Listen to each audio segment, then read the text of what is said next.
Nagpadala ng bagong peace proposal ang Iran sa Estados Unidos sa pamamagitan ng Pakistan. Ito po ang pinakabagong hakbang patungo sa inaasahang pagtatapos ng labanan sa gitnang silangan. Sherry Recolizado for the report.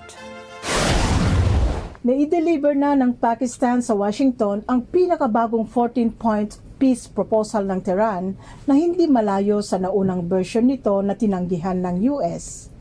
Ayon sa isang senior Iranian official, lumambot ang Washington sa posisyon nito sa ilang issue. Kinumpirma naman ng isang Pakistani source na naipadala na ang mensahe kasabay ng babala na mabagal ang progreso dahil sa pabago-bagong posisyon ng mga partido. Ayon kay Iran Foreign Ministry spokesperson Esmail Baghaei, naiparating na ng Washington ang pananaw ng Tehran. Nakatuon ang proposal sa pagwawakas ng gyera, pagbubukas ng Strait of Hormuz at pagtanggal sa maritime sanctions.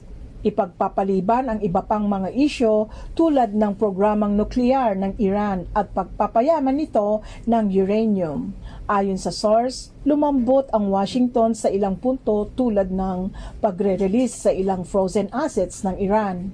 Gayon din sa pagpayag sa limitado at mapayapang nuclear activity na may international supervision. Gayunman, itinanggi ng isang US official na aalisin na rin ang oil sanctions sa Iran. Ang pinakabagong proposal ay matapos tanggihan ni Pangulong Donald Trump ang naunang alok noong isang linggo.